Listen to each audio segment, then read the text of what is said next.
Hello students, कैसे हैं आप सभी? अच्छे होंगे सभी, हैं मस्त होंगे, स्वस्थ होंगे। चलो भाई, आज हमें शुरू करनी है नई डिफरेंशियल इक्वेशन। पिछला जो हमारा वीडियो था उसमें हमने ग्राफिकल रिप्रेजेंटेशन कंप्लीट कर लिया था। याद है आप सभी को? डेली का डेली पढ़ रहे हो कि नहीं हैं? अपने नोट्स वगैरह कंप्लीट कर रहे हो कि नहीं हैं? अब तो आपको लड़ भी नहीं सकती, इतना टाइम ही नहीं होता कि लड़ूँ उसमें लड़ूँ या पढ़ाऊँ एक ही काम हो सकता है। ठीक है, तो चलो खैर ज़्यादा नहीं टाइम वेस्ट करते हैं, शुरू करते हैं।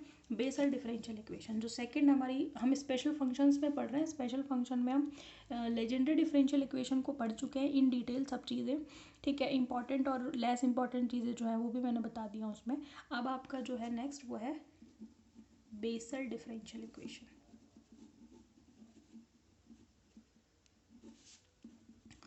तो भाई पिछला जब हमने लेजेंडरी डिफरेंशियल इक्वेशन पढ़ी थी तो उससे पहले मैंने डिफरेंशियल इक्वेशन के बारे में कुछ चीज़ें बताई थी कि डिफरेंशियल इक्वेशन में ऑर्डर होती है, रैंक होती है, यानी कि कोटि और घात पढ़ाई थी आपको। याद है?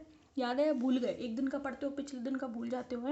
मैं आपको बोलती रहती हूँ बार बार, थोड़ा सा देख लिया करो, रिवाइज कर लिया करो। और कोई भी टॉपिक कंप्लीट हो तो हैंड टू हैंड पूरा पढ़ के कॉपी में उसको, रफ कॉपी में खुद से किया करो हाथ से, तब वो टॉपिक कंप्लीट माना जाएगा। फिर आप चाहे एग्ज़ाम टाइम में पढ़ लेना, लेकिन एक बार खुद से अपने हाथ से पूरा डेरिवेशन बिना किसी चीटिंग के, ऑनेस्टी के साथ अपने हाथ से करो, फिर कोई मतलब है। नहीं तो ये एग्ज़ाम टाइम में इनको देखोगे ना, ऐसे लगेंगे ये कभी पढ़े भी थे क्या हमने, और फिर आप पजल्ड होगे, है ना? फिर टेंशन बढ़ेगी, फिर एग्ज़ाम में फिर सोचोगे पढ़ा तो बहुत था, कुछ याद ही नहीं रहा, है ना? तो ये चीज़ें बहुत होती हैं। तो जितना हाथ से करोगे, खुद करोगे, मैंने तो करवा दिया, लिख भी लिया, समझ भी लिया, समझना काफ़ी नहीं है, करना करना ज़रूरी है। ठीक है, बेसल डिफरेंशियल इक्वेशन। तो डिफरेंशियल इक्वेशन जब समझाई थी तो वहाँ ऑर्डर, रैंक बताई थी, और मैंने एक दो चीज़ें और बताई थी, ऑर्डिनरी पॉइंट और सिंगुलर पॉइंट। याद है? साधारण बिंदु और विचित्र बिंदु। साधारण बिंदु कैसे फाइंड आउट करेंगे, विचित्र बिंदु कैसे फाइंड आउट करेंगे। विचित्र में भी दो टाइप्स बताए थे, यानी कि सिंगुलर में दो टाइप थे आपके, इर्रेगुलर और रेगुलर, यानी कि नियमित और अनियमित। याद है? उनको निकालने के तरीके भी बताए थे। अब वो रिकॉल होगा वापस से, क्योंकि वो मैं सारी चीज़ें मैं करवाऊँगी नहीं, मैं सिर्फ कहूँगी। तो आप कम से कम इस बहाने पन्ने तो पलटोगे, पढ़ोगे तो सही, रिकॉल तो करोगे अपने माइंड में। ठीक है, चलो सबसे पहले तो जैसे लेजेंडरी डिफरेंशियल इक्वेशन फिक्स थी कि इस इक्वेशन को ही लेजेंडरी डिफरेंशियल इक्वेशन कहा जाएगा। आपको याद है कौन सी differential equation Legendre differential equation कहलाती है? 1 - x² d2y/dx² -2x dy/dx plus n+1 y = 0। This is Legendre differential equation. ये फिक्स थी, हमने कहा था इसको डिफरेंशियल इक्वेशन लेजेंडरी, और इसी को हमने कम्प्लीटली सॉल्व किया था, इसी के बारे में सारी चीज़ें निकाली थी। ठीक है, ठीक है। अब ऐसे ही फिक्स होती है कौन? Bessel differential equation. ठीक है, अच्छा, तो हम यहाँ लिखेंगे the following differential following second order differential equation of variable coefficients। ये शब्द कुछ जाना पहचाना लग रहा है या भूल गए? is said to be Bessel differential equation.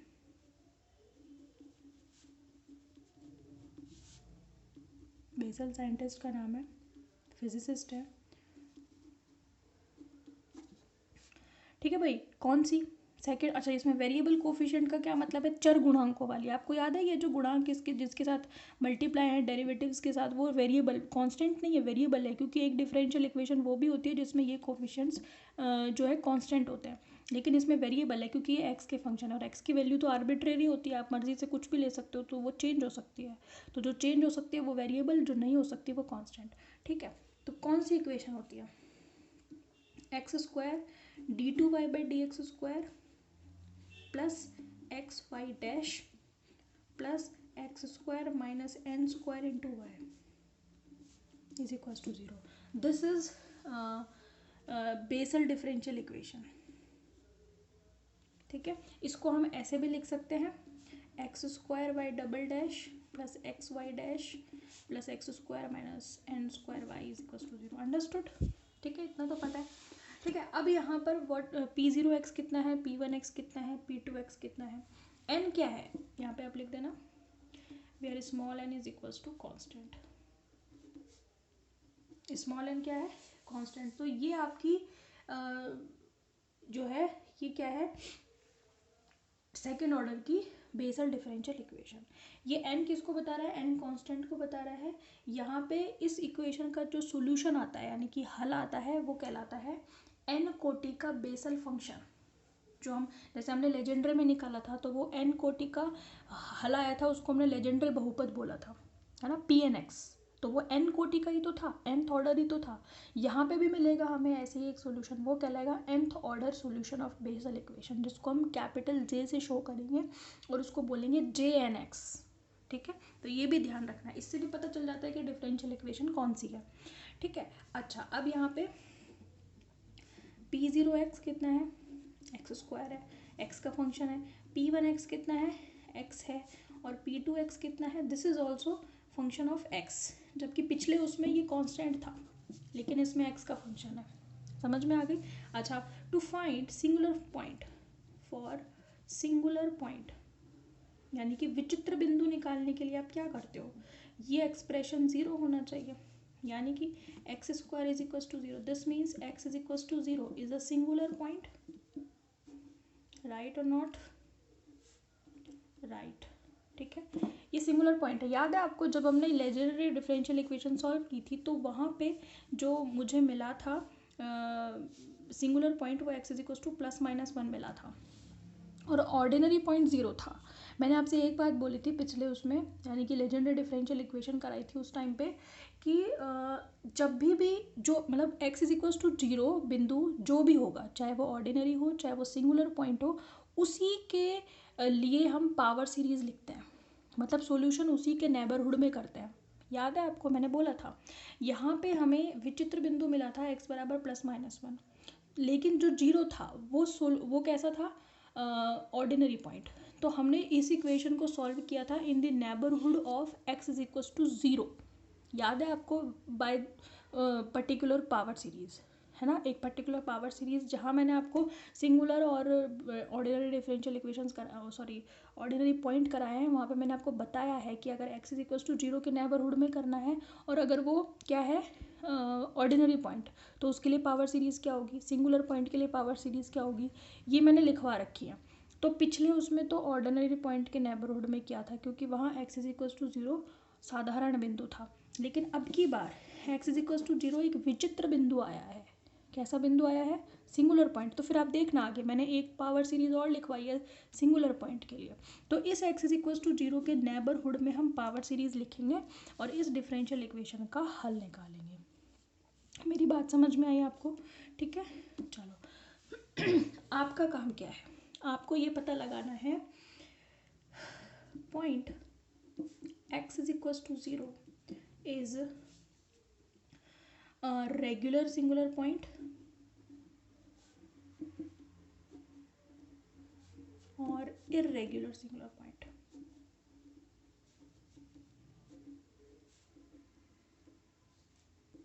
ठीक है, फाइंड, ये आपको पता करना है कि सिंगुलर है, ये तो मैंने बता दिया, बट इरेगुलर है रेगुलर है ये आपको पता करना है। ठीक है, now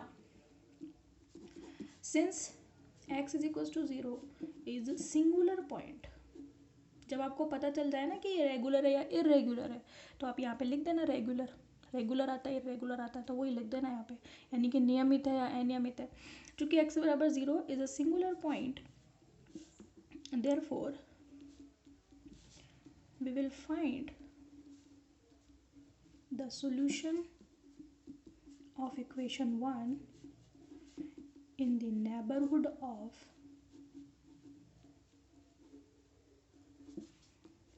singular point x is equals to 0। ठीक है, और सॉल्यूशन निकालने के लिए हमें पर्टिकुलर पावर सीरीज लिखनी पड़ती है, for which we have to write power series for x for singular point।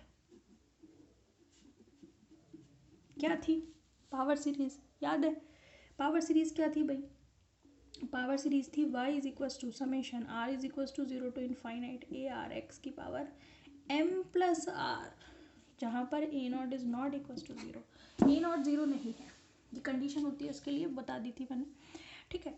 अब यहाँ पे एक नई चीज़ आ जाती है, वो है m। तो यही डिफरेंस है, मतलब जो अगर ऑर्डिनरी पॉइंट के नेबरहुड में ये पावर सीरीज लिखी है तो वहाँ m नहीं आता, बस इतना सा अंतर होता है। और अगर विचित्र बिंदु के नेबरहुड में लिखी है पावर सीरीज, या फिर पावर सीरीज को हिंदी में बोलते हैं घात श्रेणी, ठीक है, तो वहाँ पे m आता है विचित्र बिंदु के लिए, ठीक है। ये डिफरेंस आएगा और ये बहुत बड़ा डिफरेंस क्रिएट करेगा आगे जाकर। आप देखो, ये हो गई 2।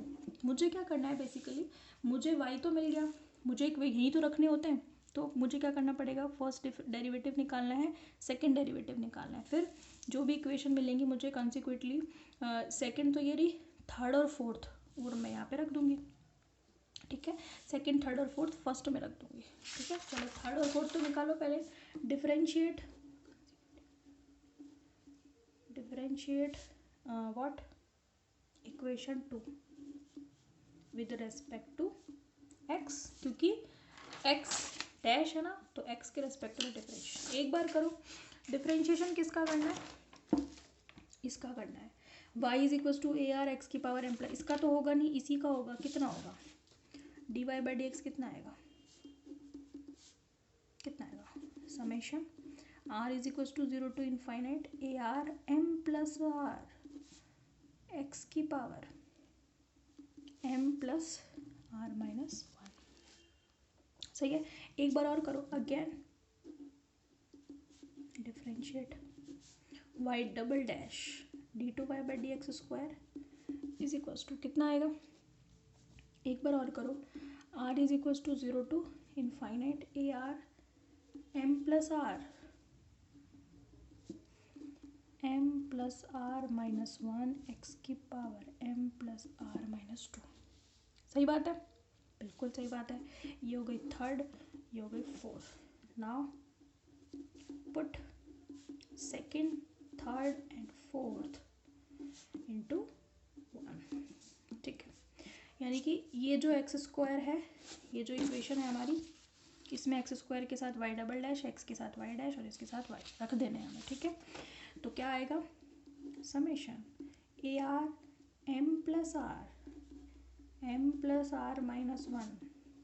अब तो ये काम दोबारा से कर रहे हो तो मुझे नहीं लगता कि इसमें कोई दिक्कत आनी चाहिए आपको, plus X D Y by D X, ये रहा summation A R M plus R x की power M plus are minus 1, ठीक है। फिर x square minus N square summation are is equal to 0 to infinite A R x की power M plus are is equal to 0। This is what 0 to infinite. Understood है ना, बार बार नहीं बताऊंगी, अगर मैं लिमिट नहीं भी लगाऊँ तो आप लिख लेंगे, है ना, कहीं चेंज होगा तो वो मैं बता ही दूंगी, ठीक है भाई। अब आप क्या करते हो, ये एक्स को अंदर अरेंज करो, एक्स अंदर ले जाओ तो क्या आएगा, 0 to infinite A R M plus are minus 1 x की पावर प्लस 2, इसके साथ अरेंज होगा, प्लस 2 माइनस 2 कैंसिल, एक्स की पावर एम प्लस आर आएगा, ठीक है। इधर देखो, इधर ये 1 हटा देगा इसको, summation A R M plus r, है ना, सॉरी एम प्लस आर, ठीक है, ये कैंसिल, प्लस 1 माइनस 1, ठीक है। इधर देखो आप, अब इसको अरेंज करो, इसको एक एक करके मल्टीप्लाई करो, इसको एक बार इसके साथ, फिर इसको इसके साथ, ठीक है, ज़्यादा जल्दी नहीं करनी है। यहाँ देखो, इसको इसके साथ मल्टीप्लाई करेंगे तो ये एम प्लस आर प्लस 2 बन जाएगा, summation 0 to infinite A R x की power M plus R plus 2, ठीक है। फिर इधर आओ, माइनस एन स्क्वायर तो बाहर ही रखो, इसको तो क्या अरेंज करेंगे, ए आर एक्स की power M plus are is equal to 0। सही बात है। अब क्या करना है, जितनी भी एम प्लस आर वाली टर्म्स आ रही हैं उनको सबको एक साथ लिख लो, ठीक है। तो आपके पास क्या आएगा, summation are is equal to 0 to infinite, A r तो है ही कॉमन, ए आर इसमें भी है, इसमें भी है, इसमें भी है, ठीक है। फिर कौन कौन सी टर्म्स आई हैं, इसके साथ क्या क्या आया है, m plus r M plus are minus one, फिर एम प्लस आर और इसके साथ माइनस का एन स्क्वायर। तीनों टर्म लिख ली, इसकी लिख ली, इसकी भी लिख ली और इसकी भी लिख ली। बाहर क्या आ जाएगा, एक्स की पावर एम प्लस आर, ये ऊपर है ना मेरा थोड़ा सा, फिर मैं इसको नीचे लिख रही हूँ, इस टर्म के साथ वाली टर्म नीचे लिख रही हूँ क्योंकि ये आ गई ना, मेरे को थोड़ा नीचे लिखना चाहिए था। फिर यही तो बची summation are is equal to 0 to infinite A R x की power M plus R plus 2 is equal to 0। मतलब यहाँ तक तो कोई ऐसी दिक्कत वाली कोई टर्म आई नहीं है, समझ में आ गई बात। इसके आगे जो दिक्कत वाली टर्म्स हैं वो अपन शुरू करेंगे कल, समझ में आ गई बात आपको। यानी कि इसके आगे का प्रोसीजर थोड़ा ध्यान से देखना स्टार्टिंग से, ठीक है, ताकि दिक्कत नहीं आए आगे, पहले बता रही हूँ। अच्छा एक चीज़ और, वो जो कल अपन डिस्कस कर रहे थे ना कि वो 1/8 है या क्या है, कौन सा वाला P4x था, है ना, हाँ P4 था, वो इतना आएगा 1/8 35x की पावर 4 माइनस 30x² प्लस 3, ये करेक्ट है, तो 8 आएगा, ठीक है। 8 ही बताया था मैंने स्टार्टिंग में, है ना, फिर बुक में मिस्टेक थी इसलिए मैं कंफ्यूज हो रही थी, ठीक है। तो 1/8 ही आएगा, ये सही है। P5x रह रहा है, मैं करा दूंगी, आप टेंशन मत लो, ठीक है। Okay, thank you.